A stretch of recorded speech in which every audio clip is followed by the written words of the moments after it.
जब हिंदू बच्चों ने मिठाई लेने से किया था इनकार। 19 साल की उम्र में आडवाणी ने क्या देखा।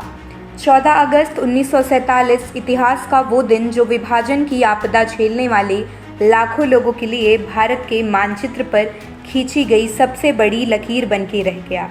आपको बता दें कि कोई भी विस्थापन नहीं चाहता था, आडवाणी भी नहीं चाहते थे, क्योंकि लाहौर में जहां विभाजन से पहले ही दंगे होना शुरू हो गए थे, वहीं सिंध प्रांत में 14 अगस्त के बाद भी हिंसा नहीं हुई थी। सितंबर में हुए कराची ब्लास्ट ने आडवाणी को अपना फैसला बदलने पर मजबूर कर दिया था। क्या देखा 19 साल के आडवाणी ने? मैंने छुरे से मारे हुए आदमी के शव को देखा। थोड़ी दूर पर एक और लाश दिखी और थोड़ी और दूर पर एक और। ये सब मेरे लिए बहुत ही ज़्यादा अजीब और दर्द भरा था, क्योंकि मैंने पहली बार इस तरह सड़कों पर लाशें पड़ी हुई देखी थी। मोटरसाइकिल से कराची शहर का चक्कर लगाने निकले 19 साल के आडवाणी ने जब ये दृश्य देखे तो वह एकदम स्तब्ध रह गए थे। वह अपने मन में सिंध प्रांत की ऐसी तस्वीर बिल्कुल भी नहीं बसाना चाहते थे, लेकिन जो होना होता है वह तो होकर ही रहता है। और 14 अगस्त 1947 को जिन्ना की सांप्रदायिक राजनीति भारत को दो टुकड़ों में बांटने में सफल रही। यहीं से इस्लामिक गणराज्य पाकिस्तान बना, जो आज अपनी 78वीं जयंती मना रहा है। कहीं पर निराशा तो कहीं पर आतिशबाजी। आडवाणी ने अपनी आंखों के सामने अपनी जन्मभूमि कराची को पाकिस्तान के हिस्से में जाते हुए देखा था।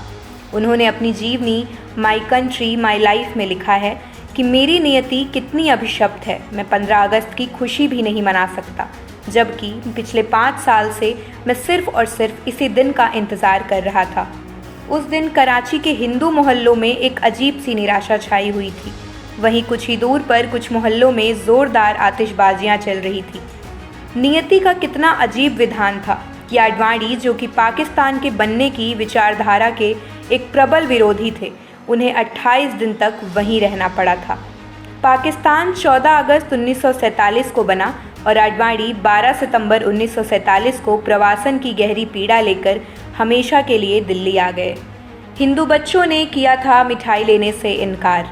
1927 में कराची में जन्मे लाल कृष्ण आडवाणी से 1997 में अमेरिकी पत्रकार एंड्रयू व्हाइटेड ने पूछा था कि आप 14 अगस्त 1947 को कराची में क्या कर रहे थे, तो उस पर उन्होंने जवाब दिया था कि हाँ, मैं उस दिन वहीं था, लेकिन मेरे मन में किसी तरह का कोई उत्साह नहीं था। भारत स्वतंत्र हुआ है, इस बात की मुझे कोई खुशी नहीं थी। मुझे यह भी याद है कि कई हिंदू बच्चों ने मिठाई लेने से इनकार कर दिया था। हम वापस आ गए हैं, यह किसी तरह की कोई आज़ादी नहीं है, यह कोई खुशी का दिन नहीं है। आप देख रहे हैं सौगंध टीवी, सौगंध वतन की।